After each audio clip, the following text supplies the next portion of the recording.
사실 저희가 그 루마니아에서도 이건 못 봤지 않습니까? 지상형은 봤어요, 지상형. 예. 그렇습니다. 예. 밀리터리 사이언스의 10년 만난 본게임원들 본명으로 곧장 진격해보도록 하겠습니다. 안녕하세요. 저희는 본게임 2의 MSG입니다. 자, 오늘의 주제 영상을 통해서 먼저 확인하시죠. 이제 드디어라는 말을 이제 붙여야 되는 거 아니겠습니까? 얘는 드디어. 예.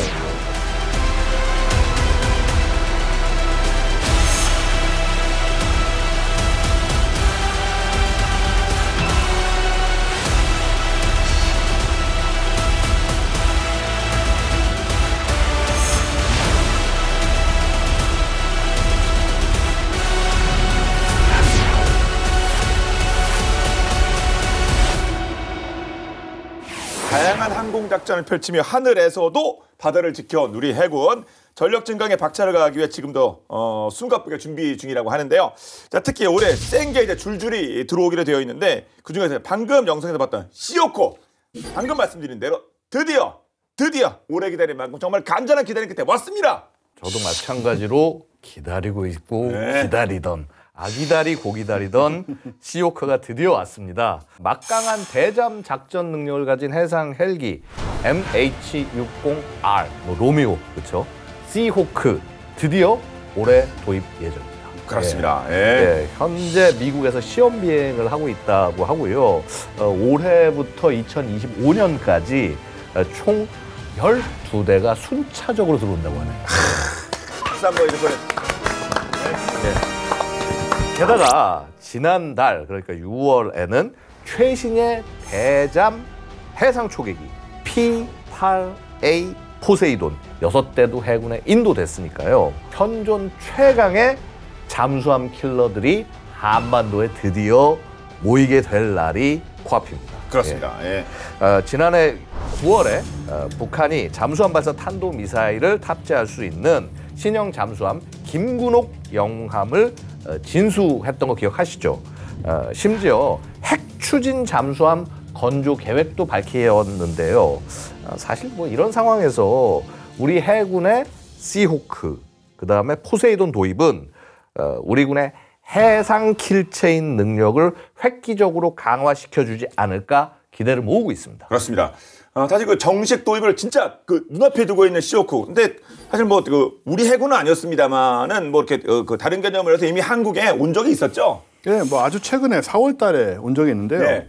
한미일 3국이 제주도 남방 공해상에서 연합 해상 훈련을 전개를 했었는데 최근에 고조된 북한의 핵미사일 위협이 있다 보니까 거기 맞서서 공동 대응 능력을 향상시키려고 하는 거였죠. 그때 미 해군이 바로 니미츠급 원자력 추진 항공모함인 시어도 루스벨트함을 3개국 취재진에게 이제 공개를 했습니다. 네. 미군이 한미일 연합 훈련이 진행되는 가운데 이 전략 자산 기함인 항모를 언론에 공개하는 건 흔치 않은 일이라고 해요. 당시 루스벨트함에는 FA-18EF 슈퍼호넷 전투기, 그리고 EA-18G 그라울러 전자전기, 이런 항공기 80여 대가 탑재가 돼 있었는데 예. 그중에 바로 MH-60 시오크 해상작전헬기도 당당히 한 자리를 지금 차지한 모습이 보이고 또 국방일보에서 직접 취재를 했다고 하네요. 아, 그렇습니다. 예. 가판에 뭐 시오크도 많고 뭐 다른 전투기도 있는데, 근데 진짜 비행 가판이 널찍널찍합니다. 거의 뭐 여의도 광장 같아요. 아니 시어도 루즈벨트함 같은 이 배를 부르는 별명이 슈퍼 캐리어예요. 슈퍼 캐리어. 그러니까 그냥 캐리어는 슈퍼. 초대형 항모. 그러니까 네. 10만 톤급이에요. 10만 톤급. 그래서 그냥 거기 있는 항공 전력 자체가 웬만한 나라의 공군력과 맞먹는다는 거죠. 그래서 떠다니는 군사기지, 비행기지 이제 이렇게 불리는데, 보셨겠죠, 영화 네. 탑건, 매버릭. 거기서 이제 이 이착함을 촬영했던 것도 이 시어도 루즈벨트함이라고 알려지고 있습니다. 보면은요, 지금 이렇게 시어도 루즈벨트함이 71번 함이 있는데 옆에 이지스 구축함이 한 대가 있습니다. 뒤에는 일본 함으로 보이고요. 자, 요 이지스 구축함이 미제가 아니라 바로 우리 군의 서해 유성용 함입니다. 예. 세 번째 구축함이죠. 그 세종대왕급에. 근데 혹시 아십니까? 우리 이 서해 유성용 함에도 몇 해 전에 시오크가 이착함 한 적이 있습니다. 시어코는 이제 아직 도입을 눈앞에 두고 있는데 어떻게 이착함을 하죠? 우리 게 아니라 이제 미군 거죠. 이제. 미군 그래서, 거가 막 우리의 배에도 막 내리고 그러나 보죠? 맞습니다. 이제 서로 이제 한미 해상 연합 훈련 같은 것들을 실시를 하면은요. 네.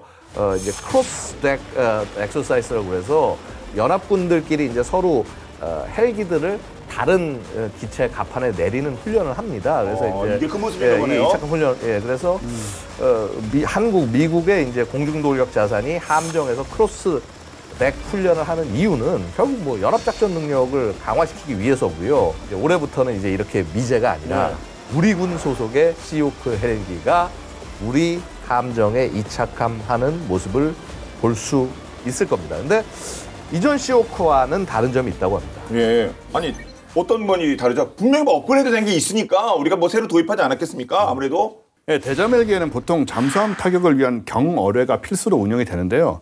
국내에 도입되는 시오크에는 바로 국산 경어뢰 K745 청상어를 체계 통합을 해서 탑재할 예정입니다.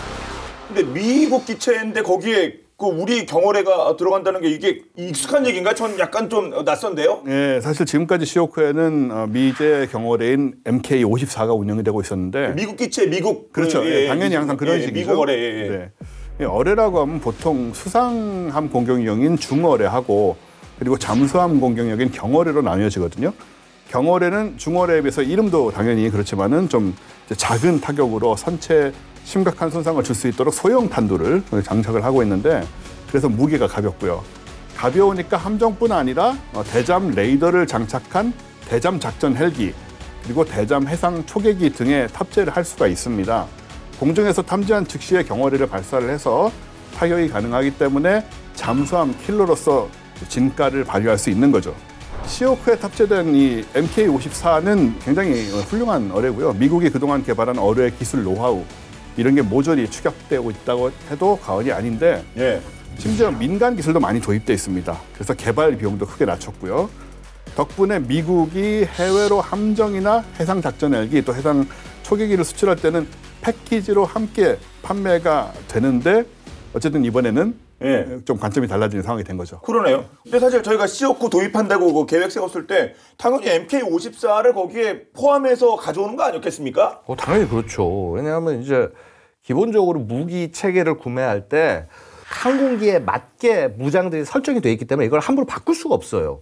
그래서 우리나라가 1억 3천만 달러 규모로 마크 54 경어뢰 31발과 관련 장비 구매를 이제 추진했습니다. 그래서 이제 보통 이제 이렇게 추진하면은 미 국방부 산하의 이제 국방안보협력국 이제 여기서 의회 승인을 얻어가지고 해서 이제 판매할 수 있다 이런 거를 공고를 하는데 지난 2022년 7월에 한국의 판매가 승인됐다, 의회로부터 승인됐다 이거를 공고를 했어요.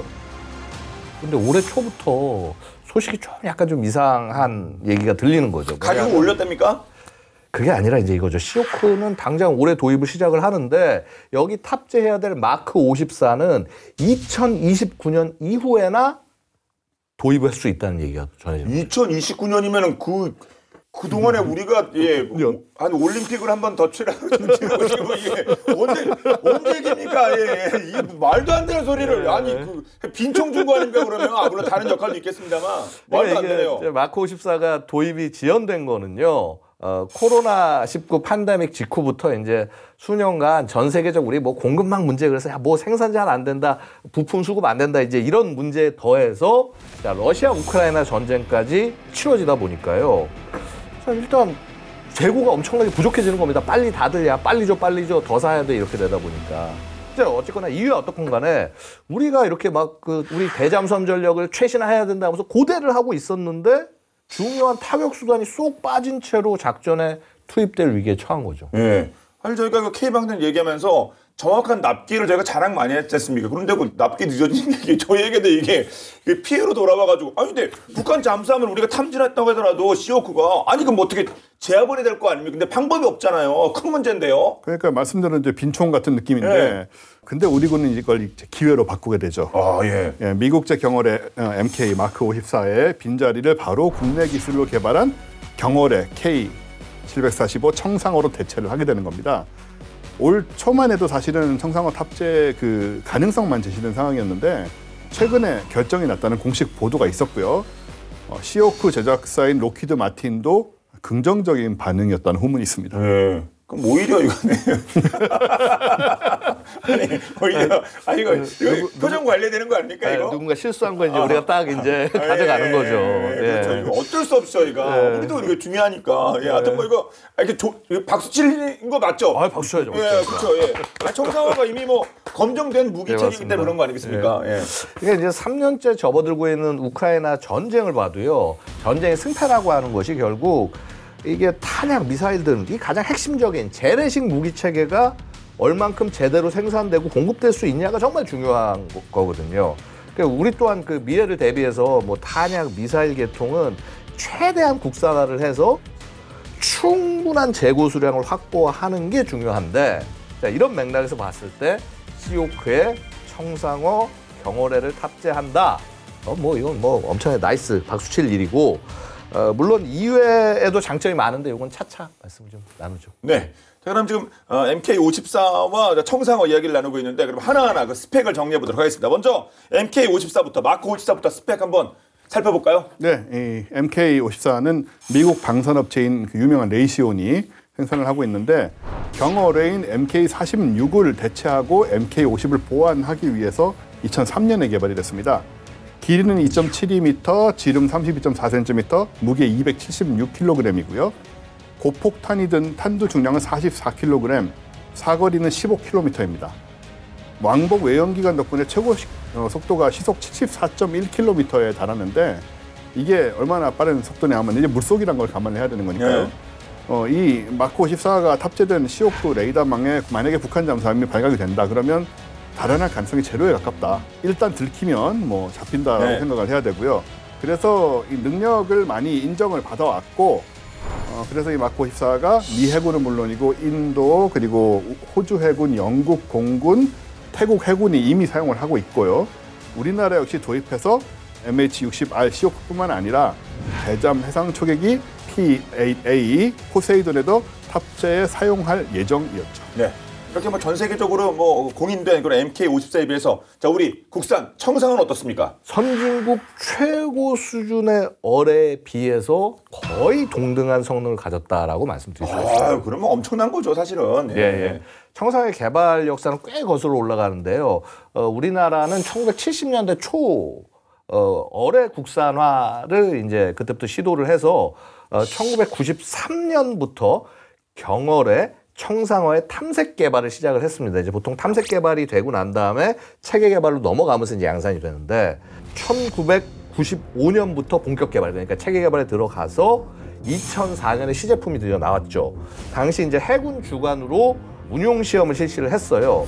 결과가 어땠을 것 같습니까?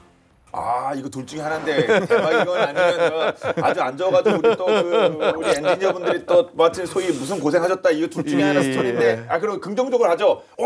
기대 이상의 정답이십니다. 그렇죠. 역시.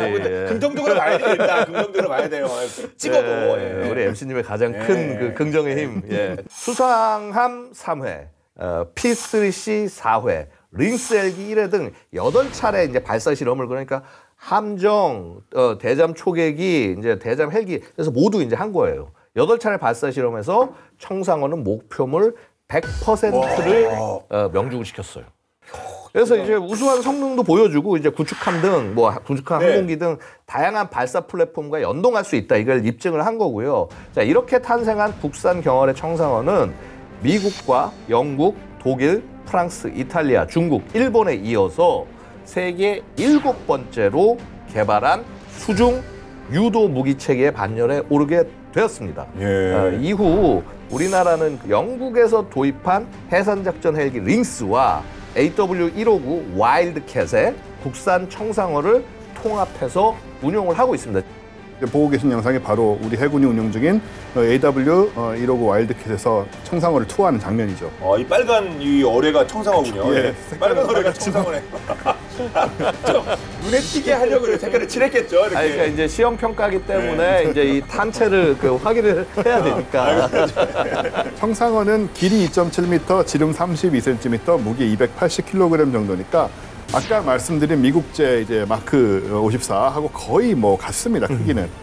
최고 속도는 그런데 시속 83km로 마크 54보다 10km 가까이 빠릅니다. 오히려 네. 빠르고 그리고 청상호는 어뢰에서 직접 음파를 쏴서 목표물을 탐지 추적해서 공격하는 방식으로 운영이 되고요.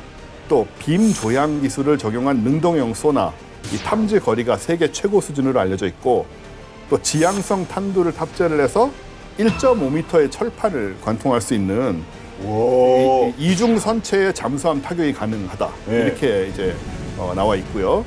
우수한 표적 탐지 능력, 그리고 정밀한 수중 유도 제어 능력, 그리고 파괴력을 높인 지향성 탄두까지 적용이 돼 있다. 따라서 잠수함을 효과적으로 타격할 수 있는 어뢰로 손색이 없다. MK54하고 굳이 비교를 하자면 관통력만 제외하면은 모든 성능에서 뒤지지 않는다고 얘기할 수 있습니다. 아니 MK54의 관통력이 우리께 1.5m를 뚫는다고 했잖아요. 예. 아니 그럼 그뭐 3m 뚫나요? 근데 잠수함을 막 3m 이게 뭐 철갑을 이렇게 아머를 그렇게 하는 아니 뭐 MK54의 관통력이 뭐 어떻길래 우리가 밀린다는 겁니까? 그거 뒤지지 않는다는 겁니까? 그러니까 뭐 예. 상대적으로 이제 조금 더 세다는 거고요. 그래요? 근데 이제 애초에요. 이 마크 54 같은 경우는 수상함보다는 잠수함 공격에 특화된 경어래고요. 즉 이게 뭐냐면 잠수함 인근에서 뭐 잠수함을 직접 때릴 수도 있지만 잠수함 인근까지 가서 터져서 그 폭발력 갖고 잠수함 선체에 손상을 입히는 거죠. 예. 그래서 이제 얘가 구조적으로 무너지면은 잠수함이 작동불능이 되는 건데 그래서 이제 직격 능력이 이렇게 강조되진 않아요, 애초에. 그런 연유에서 사실 관통력에 관한 공개 자료는 나와 있지는 않습니다. 나와 있지는 않고요. 근데 이제 다만 전신인 그 마크 46이나 마크 50 경어래에서도 뭐 거의 비슷할 걸로 보이는데 그래서 사실 뭐 관통력이 그렇게 떨어진다? 그렇게 표현할 것은 아니라고 봅니다. 예, 관통력 얘기가 뭐 정확하게 명시 안 돼서 그렇지만 밀릴 것 같지는 않습니다. 1.5m를 뚫는다는데. 왜냐하면 기본적으로 속력이 우리가 빠르기 때문에 그러니까 네. 저는 관통력이 이렇게 떨어지지 않을 거라고 보는 게 되려 더 나올 수가 있거든요. 속력이 빠르면 그 속력이 사실은 관통력에 굉장한 영향을 미칩니다. 네. 그래서 아마 그렇게 떨어지지 않을 것 같습니다. 그렇습니다. 예. 1.5m인데. 예. 아무튼 뭐 우리 국산 경월의 청상호 뭐 시오크에 탑재될 뭐 충분한 자격을 갖추고 있는 것으로 보이네요. 그렇죠. 이제 몇 해 전 시오크의 국내 도입이 결정됐을 때 이제 이런 거죠. 야, 이제 와일드캣에 청상호 달아가지고 해서 했는데, 야, 이거 청상호 좀 못 쓰게 되는 거 아니냐, 이제 이런 우려들이 좀 있었고요. 근데 이제 시오크에도 마크 54 대신에 청상호 탑재가 결정된 만큼 걱정 없이 자, 이제 우리 계속 청상호로 써도 좋아. 이렇게 된 거죠. 예. 이런 결과가 가능했던 거는 청상호에 고스란히 녹아있는 우리의 그 뛰어난 기술력 덕분이 아닐까 이렇게 생각이 되는데요. 청상호의 그 고밀도 알루미늄 그 산화은 전지는 세계에서 두 번째로 개발된 핵심 부품이라고 하고요. 실제 그 청상호는 그 부품, 그러니까 레벨 4 기준으로 91%, 가격 기준으로 85%의 높은 국산화율을 자랑하는 것으로 유명합니다. 그 결과 이제 청상호는 국산어의 첫 수출의 주역이 되기도 했는데요. 필리핀 해군이 해상작전 헬기 와일드캣 AW159 두 대를 구입하면서 사실 이제 이미 한국군을 위해서 청상호가 체계가 통합이 되어 있으니까 청상호를 함께 구매하게 된 거예요. 왜냐하면 그때 원래 이제 여기에 결합된 거 스팅레이라는 영국제 어뢰가 있는데 그게 또 마침 생산이 단종이 되던 시기가 맞춰가지고. 걔는 또 그게 문제죠 항상. 그래서 생산과 납기. 그래서 이제 이게 딱 이제 앞뒤가 맞아서 수출을 성공했는데 당시 알려진 수출 계약 규모만 70억 원. 그러니까 탄 걸로만 치면은 꽤 괜찮은 겁니다. 그러네요. 그것도 2대분에 불과한데. 그래서 청상호가 대잠수함 전력 향상에 기여할 첨단 무기 체계다. 국내뿐만 아니라 이제 필리핀. 뭐 이제 플러스 알파의 국가에 알릴 수가 있게 되는 거죠. 야, 근데 이 청상호란 사실 그 어떤 제품이라고 볼 수 있는 거 아닙니까? 그쵸. 무기긴 합니다. 근데 얘는 운이 되게 좋긴 좋네요. 미국에서 납기가 늦어져서 시오크에 그다음에 뭐 필리핀에도 나름 이렇게 뭐가 또 잘 맞아가지고. 근데 운이 좋지만요 이런 거죠. 그러니까 언제나 운은 준비된 사람. 그렇죠. 그렇게 열심히 준비해 놓고 이 칼을 갈고 있었으니까 이게 판매가 된 거지. 그냥 팔린 건 아닙니다. 그렇습니다. 그게 먼저인 것 같습니다. 우리가 준비가 돼 있고 검증이 됐기 때문에 그런 뭐 행운도 이렇게 도움이 된 것이 아닌가 생각이 들고요. 자, 지금 한창 이야기를 나누고 있는 수중어뢰와 아주 관련이 깊은 영화가 있습니다. 근데 좀 놀라실 건데요. 제가 힌트를 드리겠습니다.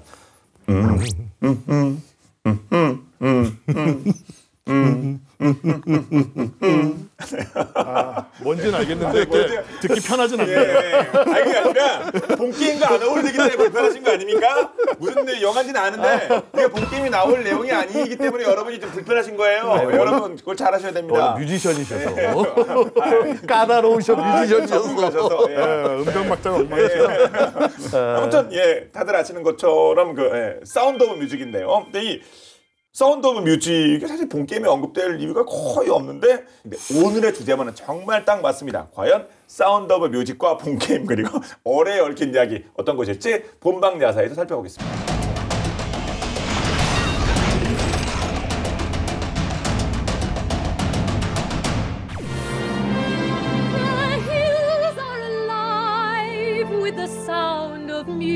음악을 사랑하는 말괄량이 견습수녀 마리아가 크고 작은 상처를 안고 있는 폰트랩과의 가정교사가 되어 펼쳐지는 이야기를 다룬 영화 사운드 오브 뮤직을 기억하시나요?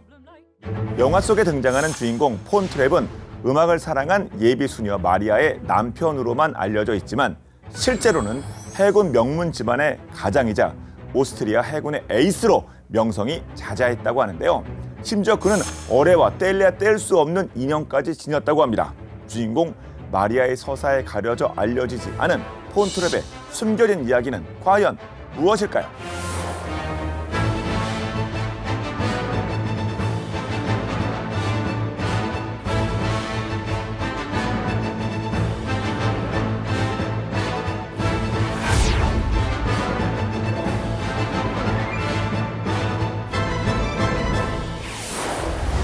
영화 속에 나오는 것처럼 마리아는 실제로 수녀원 출신이었고 폰트랩은 해군 장교로 명성을 떨쳤죠. 그런데 영화를 보면서도 그렇고 지금 제 이야기를 듣고 나서도 그렇고 한 가지 의문이 생기신 분들이 계실 거예요. 오스트리아에 어떻게 해군이 있지? 하고 말이죠. 오스트리아는 사방이 내륙으로 둘러싸여 바다와 접하고 있지 않은데요. 때문에 해군이 있을 리가 없죠. 하지만 제1차 세계대전이 끝나는 1918년 이전에는 상황이 조금 달랐는데요. 당시 오스트리아 헝가리 제국은 유럽에서 가장 강한 나라로 아드리아 해를 접하고 있었고 가장 큰 전함이었던 드레드노트함을 포함해서 구축함급 이상 전함 50여 척, 잠수함 6척을 보유하는 등 막강한 해군 전력을 자랑했습니다. 오스트리아의 막강한 해군 전력 중심에는 폰트랩이 있었는데요. 처음엔 해군 육전대에 소속되어 있다가 잠수함에 관심을 갖기 시작하면서 본격적으로 진로를 틀게 되었죠. 그러던 어느 날 U6 잠수함 진수식에서 운명의 여자를 만나게 되는데요. 진수식에서 샴페인을 터뜨리는 아가테와 만나 사랑에 빠지게 되었고 그렇게 두 사람은 결혼을 하게 됩니다. 폰트랩과 어뢰와의 인연은 이때부터 시작되는데요. 대체 무슨 소리냐고요? 아가테 파이트헤드. 그녀의 정체는 현대 어뢰의 아버지 로버트 화이트헤드의 손녀였는데요. 아가테의 조부가 바로 방어용이던 기뢰를 공격용 어뢰로 발전시킨 주인공이었죠. 최고 속도는 10에서 11km 정도였고 사정 거리는 약 180m 정도였죠.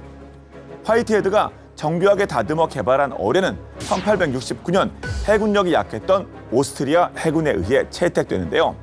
어뢰의 가치를 알아본 오스트리아는 이때부터 엄청난 전과를 올리기 시작합니다.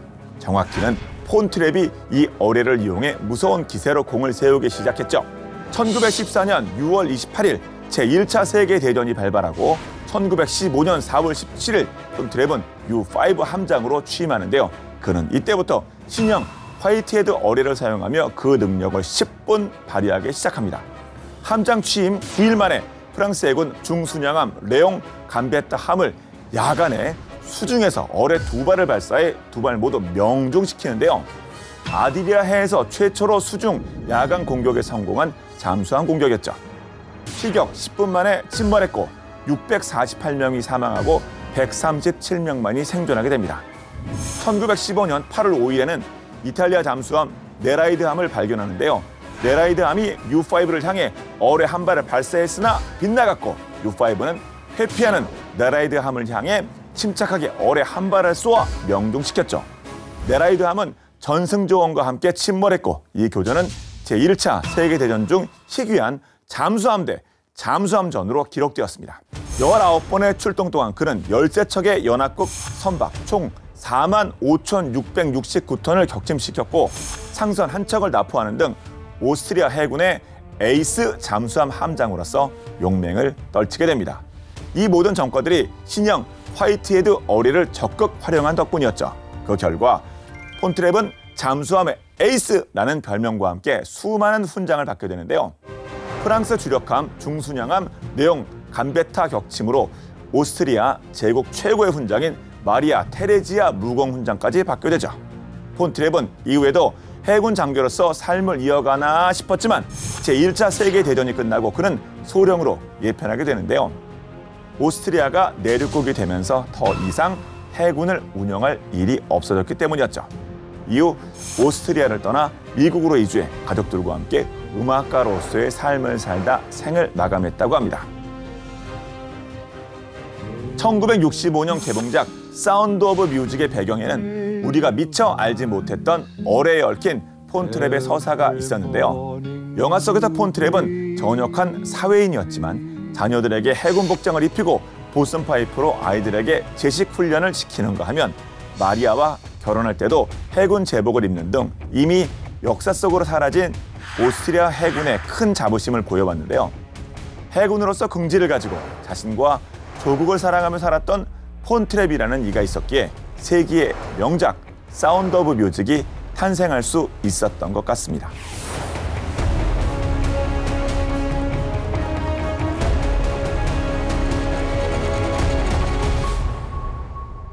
제가 이 영화를 좋아해서 한 10번쯤 봤습니다. 와, 예, 정말로요. 정말 대단하시습니다.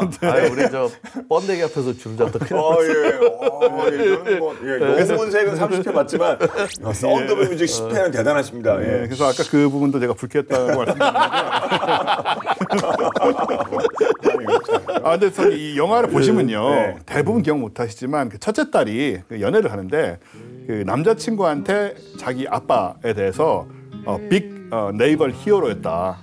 해군 영웅. 예, 해군의 대단한 영웅이었다. 이렇게 소개를 하는 장면이 있어요. 그게 아마 그 이 폰트랩이 에이스 중에 에이스였다는 사실을 좀 보여주는 그런 장면이 아니었나 생각이 되네요. 그러니까 폰트랩 가족이 굉장히 대저택에서 호화롭게 살고 있잖아요. 그러니까요. 예.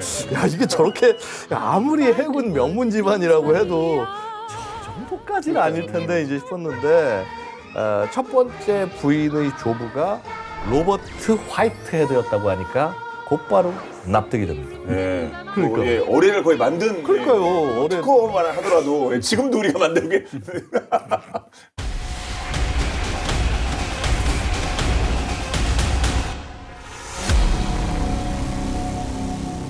자, 뛰어난 기술력의 국산 경어뢰 청상어와 해상 작전 헬기의 1번 타자라고 할 수 있죠. 이 시오크의 만남 앞으로 더 큰 기대가 되는데 당연히 우리나라 해상 전력 증강에도 큰 도움이 되겠죠. 물론이죠. MH-60R 시오크는 미 육군의 다목적 헬기인 UH-60 블랙호크를 해상 군함에서 운영하기 위해서 개조한 모델인 건 다들 아시는 바와 같고 현장에서 작전 지휘를 할 수 있는 지휘 통제, 특수전 지원, 해상 조난자 탐색, 구조, 각종 보급품의 수직 보급 등등 다양한 임무를 수행할 수가 있는데요. 특히 잠수함을 상대하는데 최고의 해상 전력으로 손꼽히고 있습니다. 네. 디핑 소나와 소노부이 그리고 적외선 장비 또 통합 방어 시스템 물론이고 멀티 모드 레이더까지 갖추고 있어서 잠수함 추적에 최적화되어 있기 때문에 이제 그런 평가를 받는 거고요. 특히 시오크 핵심 센서는 APS 153V 멀티 모드 레이더입니다. 이 멀티 모드 레이더는 잠수함의 잔망경을 자동 탐지할 수가 있어요. 꼭 살짝 나와 있는 그거를. 진짜 신기합니다, 그거는. 그러니까요. 그 수면에 떠다니는 다른 물질들하고 이걸 구별을 해가지고 식별 추적을 이제 가능하고 그리고 초소형 표적 탐지, 장거리 해상 탐색 능력을 다 갖추고 있기 때문에 그야말로 대잠전 능력에는 최적화된 레이더다 이렇게 평가받고 있죠. 원쌤 말씀처럼요. 뛰어난 레이더를 활용해서 잠수함을 이렇게 딱 시오크가 탐지하고 나면은 자, 그 즉시 공격이 가능하도록 무장도 엄청 빵빵하게 탑재가 가능합니다. 현재 우리 해군은 1990년에 도입했던 링스 11대하고 2000년에 도입한 슈퍼링스 11대 그리고 2016년에 도입된 AW159 와일드캣 8대 등 총 30대 해상 작전 헬기를 운용을 하고 있는데요. 시호크가 사실 뭐 링스 와일드캣보다 덩치가 엄청 크잖아요. 당연히 보다 많은 무기와 연료를 싣고 더 오랫동안 비행이 가능합니다. 한번 이륙하면은 최대 4시간 동안 작전을 수행할 수 있죠. 커다란 기체에 대잠용 경어로에 대함 미사일을 장착할 수 있는 무장 장착대만 해도 4개입니다. 그러니까 기존의 뭐 그 링스에 비해서 거의 2배가 되는 거죠.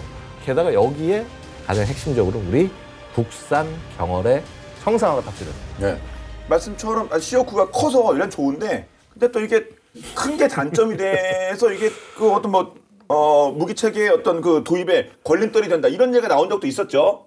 맞습니다. 그러니까 보면요, 우리가 차도 그렇잖아요. 미국 차 엄청 크잖아요. 뭐 미국의 뭐 SUV 같은 거, 트럭 같은 거, 주차장에 아파트 주차장에 밑에까지는 아닙니다만 뭐 그분도 한 대 세워놓는 거니까 근데 좀 불편하긴 하죠. 똑같습니다. 예, 시호크 도입이 결정되기까지 가장 큰 장벽은 우리 해군 수상함이 착함 갑판의 크기가 상대적으로 작다라는 거였어요. 게다가 경납고도 작고요. 시호크보다 상대적으로 작은 크기의 슈퍼링스, 이거는 뭐 와일드캣 이런 거는 수상함에 그냥 손쉽게 들어가는데 이게 한 덩치 하는 시호크를 집어넣기엔 사이즈가 맞지 않았던 게 이제 문제고요. 한마디로 주차장을 너무 작게 만들었습니다. 아니 차가 큰 거 아닙니까 이거? 예. 그래서 이제 실제 현재 이제 시호크를 운용할 수 있는 우리의 해군 수상함은 4,400톤급 구축함, 충무공 이순신급 이거 하나밖에 없는 것으로 알려졌습니다. 그래요? 건조 당시에 이제 시호크 도입을 원래 이제 이때 한번 생각을 하고 있어서 반영해서 이제 착함, 갑판과 경납고를 충분히 이제 확보를 했는데 반면 7,600톤급의 세종대왕급 구축함의 경우는 경납고 길이는 충분한데 전폭이 다소 좁습니다. 이론적으로 시호크를 밀어 넣을 수 있다고는 하는데 네. 사실은 이제 뭐 그렇게 쉽지 않고 경납고 안에서 정비하는 거는 뭐 거의 불가능하다고. 근데 그 시호크가 아무리 훌륭하고 뭐 우리 청상하고 들어가는 건 좋은데 아니 내년까지 뭐 12대 순차 도입 이런 말씀 드렸는데 아니 실을 배가 없으면 이거 어떡합니까 이거 말짱 도루묵 아닙니까? 그러니까 우리가 또 뭐 그렇게 일을 하진 않겠죠, 설마하니. 사실은 그 올해 시호크가 도입될 즈음에 우리 해군에 인도되는 최신의 이지스함이 있습니다. 바로 센 거. 예. 광개토 3급 배치 2 1번함인 정조대왕함이죠. 이 시호크는 바로 이 8,200톤급 정조대왕함에 실전 배치될 예정인데요. 정조대왕함은 길이가 170m, 폭이 21m로 우리 해군의 구축함 가운데 가장 큽니다. 세종대왕함보다 4m가 길고 또 600톤이 증가했는데 스텔스 성능은 오히려 더 강화가 돼 있고요. 여하튼 중요한 것은 헬기 경납고가 널찍해졌다는 거죠. 네. 그래서 보시는 대로 이렇게 널찍한 헬기 경납고를 갖고 있어서 시호크를 2대나 탑재할 수가 있습니다. 와, 그럼 이 정조대왕함에 우리 청상호에 그게 또 베스트 기종인 시호크. 이러면 진짜 뭐 어벤져스, 뭐 슈퍼 올스타급인데요. 지구방위 대급 아니겠습니까? 그죠. 강력한 해군 전력이 드디어 이제 네. 완성이 되는 거고요. 정조대왕함의 가장 큰 특징 중 하나가 지금까지는 탐지 추적만 가능했던 탄도 미사일을 직접 요격할 수 있게 됐다는 점인데요. 이전에 세종대왕함의 경우에는 탄도 미사일을 탐지하고 추적하는 능력까지는 갖췄는데 요격할 미사일이 없었단 말이죠. 근데 정조대왕함은 탄도탄 요격 미사일인 SM-6를 탑재할 예정입니다. 덕분에 최대 이제 400km 정도 떨어져서 날아오는 탄도탄 등 대공 표적을 타격할 수가 있고요. 자, 여기에 최고의 대잠 헬기인 시호크까지 정조대왕함에 실전 배치된다. 자, 그러면은 탄도 미사일도 잡는 신의 방패가 뛰어난 대잠 전력까지 갖추게 되는 셈이니까 북한 잠수함은 물론이고 잠수함 발사 탄도 미사일이 탐지, 추적, 요격 또한 크게 그 능력이 향상될 걸로 기대됩니다. 네, 와 진짜 대한민국 바다 이상 없다.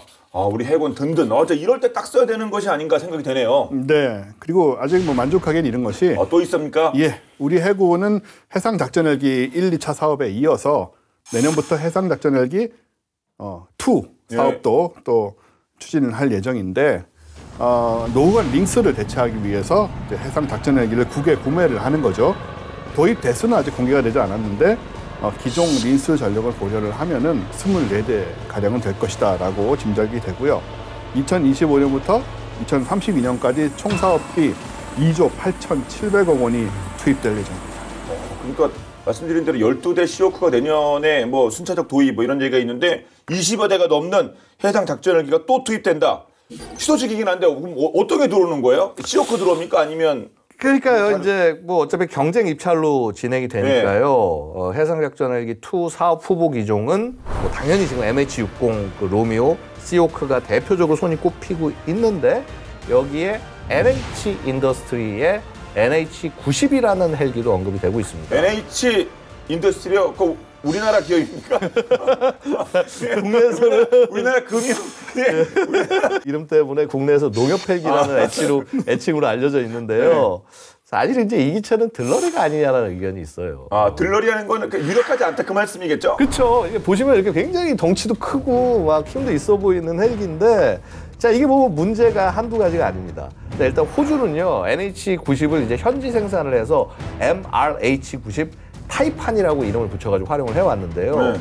지난해 그러니까 2023년 9월 더 이상 이 MRH90을 운항하지 않겠다라고 발표를 했습니다. 이유가 있겠죠? 당연히. 그러니까 이게 도입한 지 얼마 안 됐으니까 원래 퇴역 일정은 2037년이었는데 14년이나 조기 퇴역을 시키는 셈이 된 거죠. 이게 뭐냐면 같은 해 이제 7월에 호주 육군 NH90이 추락해서 승무원 4명이 숨졌는데요. 그 4개월 전인 3월에도 NH90이 떨어진 적이 있다고 그래요. 1년 사이에 사고가 무려 2차례나 반복이 되면서 아주 결단을 내린 거죠. 예. 사실 사고가 났다고 하더라도 뭐 연이요. 근데 바로 이렇게 퇴장 이루어지는 않지 않습니까? 뭐 그쵸. 이유를 분석했을 텐데 이건 좀 뚜렷한 뭐가 있는 것 같은데 무려 14년이나 빨리 조기 강판시키다니요. 그래서 이 상황을 좀 보면 뭐가 좀 부실의 느낌이 좀 많이 있는데 평소에 이 NH90은 품질에 대해서 좀 평가가 좋지 않았습니다. 독일 언론에 따르면 사람과 군장의 무게가 110kg이 넘으면 좌석에 앉을 수가 없다고 합니다. 이게 무게를 얼마나 많은 거 싫어할지도 모르고 사람 등치도 또 봐야 될 거 아닙니까? 그러니까 또 큰 사람들도 많은데 완전 군장을 한 장병이 후방 램프로 타거나 내릴 경우 램프가 부서지기도 하고요. 이러면 안 되는 거잖아요. 아니 살살 내려야 되는 겁니까 그러면? 그리고 심지어는 전투화로 바닥을 내리치면 바닥이 부서진다는 얘기도 있어요. 아니 무슨 축구장입니까? 기차에 고장 나니까 운동화 신고 타야 되는 겁니까? 그래서 좀 이런 문제들이 많아가지고 추후에 개량을 통해서 좀 개선이 됐다고는 하는데 또 문제는 이제 생산이 늦어서 인도 시기를 그 와중에 못 맞추고 있다는 건데 바로 대표적인 사례가 노르웨이입니다. 2001년 14대의 NH90을 계약해서 2005년에서 2008년 동안 받기로 했습니다. 뭐 오래전 얘기죠 이미. 근데 2011년 12월에서야 첫 NH90이 노르웨이에 도착을 했어요. 그것도 12월입니까? 네. 계약보다 6년 늦게 한 대를 받은 거죠. 네. 심지어 작전 비행 시간은 물론 가동률 미달 문제도 심각해서요. 연간 3,900시간을 비행해야 되는데 연평균 비행 시간이 700시간에 불과했다고 합니다. 이게 무슨 얘기냐면 비행 시간보다 더 많은 시간을 정비 시설에서 보냈다는 거죠. 문제들이 있으니까. 이렇게 목표 성능에 한참 미치지 못하다 보니까 이 NH90에 노르웨이가 화가 나서 계약 파기와 함께 환불을 요구하자는 좀 무기사상 흔하지 않은 그런 일이 벌어지기도 했어요. 그렇군요. 그래서 노르웨이가 참 못 사요 장비를. 지난번에도 케이트 안 사고 이상한 거 사더니. 그렇죠. 그러게요. 비싸게 군사적 목표에 따라서 그걸 구매를 해야 되는 건데 다른 이유가 항상 있으면 그러니까요. 이렇게 보이는 겁니다. 이때도 그런 게 아닌가 생각이 드는데 그러면 하지만 호주도 솔직히 표현이 그렇죠. 호주도 빡치고 노르웨이도 빡쳤는데 그럼 이제 하지만 급하잖아요. 뭔가 대체하는 기종이 있어야 될 거 아닙니까? 뭘 선택했답니까? 결국은 그래서 호주군이 이제 미국의 UH-60의 블랙호크를 대체 수단으로 선택을 한 거고 노르웨이도 UH-60M, MH-60R을 도입한다고 이제 전해지고 있습니다. 그럼 시오크가 해당 작전헬기 투사업에 꽤 유력하다 이렇게 말해야 되는 겁니까? 뭐 그럴 가능성이 충분히 보이는 게 지금 일단 뭐 계속 얘기했지만 스펙도 뛰어나고 일단 이제 우리 국산 경호례가 장착이 되는데 근데 이제 만약에 이렇게 시오크가 또 선택이 된다면 앞으로 국산 경호례 청상화에도 도움이 되는 부분이 충분히 있습니다. 어떤 면에서 그럴까요? 그 올해 도입되는 CO크와 마찬가지로 해상 작전 헬기 2 사업으로 들여올 20대 이상의 CO크에도 당연히 국산 경월의 청상화가 탑재될 가능성이 높고요. 자, 이렇게 되면은요. 이제 현재 CO크를 운용하는 국가는 물론 향후 운용할 국가들에 대해서도 패키지로 청상화 수출을 할 수 있지 않을까 기대할 수 있는 거죠. 그러니까 기존에 CO크 막 운영하고 있는 나라들 있는데 야, 마크 54, 야 우리 지금 주문하면 2009년에 봤는데 2030년에 봤는데 진짜라니까. 그래서 우리도 청상화로 한다니까. 청상화 이게 되는 거죠. 없잖아. 어떻게 할 거야? 예를 들어서 이제 뭐 필리핀 뭐 와일드캣 사면서 청상화 구입했듯이 이제 CO크에다가 번들로 같이 팔 수 있다. 엄청나게 큰 발전이라고 볼 수 있죠.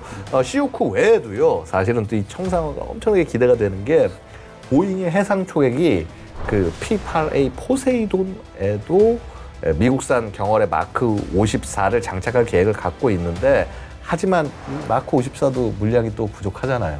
지금 계속 이 모든 문제가 CO크에 들어올 것만 부족한 게 아니라 포세이돈에 들어갈 거 없을 거 아닙니까? 그렇죠.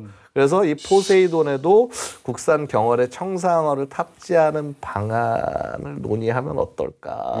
아마 이제 슬슬 얘기가 나오고 있을 것 같은데 이제 이렇게 이제 슬슬 대안으로 등장을 할 수 있는 거죠. 그렇죠. 예. 진짜 이게 전화위복이 되는 그런 상황이 아닌가. MK54가 없어서. 근데 또 우리는 청상화라고 하는 제대로 된 후보가 있고 이거 진짜 딱딱 맞아 떨어지네요. 네.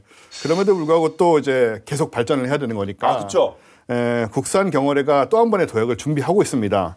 방위사업청과 LIG 넥스원이 지난 2022년 8월에 경월회 2 체계 개발 사업 계약을 체결을 했고요.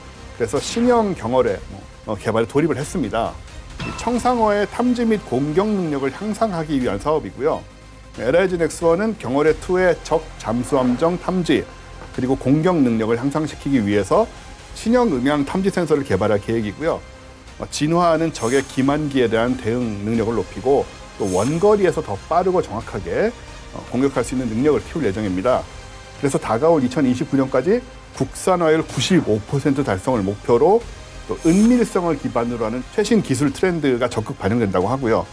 그래서 앞으로 더욱 발전될 이 경월회가 국내 수상함은 물론이고 해상 작전을 이제 CO크에 탑재가 돼서 환상의 호흡을 보여주지 않을까 기대를 하게 됩니다. 네. 자, 말씀 들어보니까 우리나라가 올해 광국에 단계로 도입하는 날이 얼마 안 남은 것 같습니다. 더불어 CO크와 제대로 협력해서 CO크, 포세이돈 다 같이 협력해서 대접 능력을 키우는 것은 물론 해외 수출까지 같이 손잡고 이어나갔으면 좋겠네요. 자, 끝으로 한 말씀씩 부탁드리겠습니다. 올해야말로 해군에게는 가장 강력한 무기체계인데요. 특히 사실 보면 우리 주변에 해양 강국들로 지금 둘러싸여 있기 때문에 정말 우리한테는 기묘한 무기체계라고 말씀을 드릴 수가 있고요. 특히나 수상항, 항공기에서 모두 활용이 되는 경월에야말로 범용성이 높으니까 특히 이 신형 경월의 사업, 아마도 제가 알고 있기로는 탄두를 제외하고 이 어뢰 자체를 사실 거의 새로 만드는 거의 그런 노력을 하고 있다고 알고 있습니다. 그래서 이 신형 경월의 사업에서는 세계 각국에서 미처 포함하지 못하는 기능까지 팍팍 밀어 넣어서 세계의 베스트셀러로 등장하기를 기원합니다. 네. 사실은 우리 몇 년 전까지만 해도 방송을 하면서도 아무래도 그 해외의 무기들이 뛰어나고 한국 무기들은 아직 갈 길이 멀다 이런 느낌을 가지고 방송을 했었지 않습니까? 맞죠. 네. 근데 작년에 폴란드라든가 올해 루마니아라든가 이런 상황들을 보면서 더 이상 그게 아닌 것 같다라는 이제 자부심을 조금씩 갖게 됐는데 사실 우리가 이 NH 얘기를 했지만은 이 NH도 근본 없는 회사가 아니에요. 나름 유럽의 4개국이 연합을 해서 만든 그런 회사인데 우리가 훨씬 더 발전된 그런 기술적인 모습들을 보고 하면서 우리가 저 해외 무기에 대한 환상을 너무 많이 갖고 있었고 이제는 충분히 우리 기술로 같이 경쟁할 수 있다라는 그런 생각도 들면서 역시 청상항어도 그렇고 그 다음 이제 어뢰도 그렇고 운도 따랐지만 네. 예, 세계적인 베스트셀러로 자리할 수 있는 그런 우리의 힘이 될지도 모르겠다. 이런 기대를 또 하게 됩니다. 네, 정말 K방송에 대한 자부심 느껴도 될 것 같습니다. 오늘 본게임은 여기까지입니다. 본게임은 OTT 웨이브와 KFN 유튜브를 통해서 언제든지 시청 가능하니까요. 많은 활용 부탁드리겠습니다. 다음 주 더욱더 화끈한 내용으로 돌아오겠습니다. 지금까지 저희는 본게임 2의 MSG였습니다. 고맙습니다. 네. 그 청상원이 예. 블루샷. 예. 블루샷. 빨리 좀 파란색 모습으로 봤으면 좋겠어요. 아니, 실제로는 그래야 되는 거 아닙니까? 안 보이게? 아마 그렇게 도색을 하고 있는 걸 알고 실전용 타는. 그래서 저거는 이제 시험용이니까 이렇게 관측하려고 하면 잘 보여야 될 거 아니에요. 우리 미사일도 보면 왜 쏠 때 보면 앞에 띠 같은 거 둘러져 있잖아요.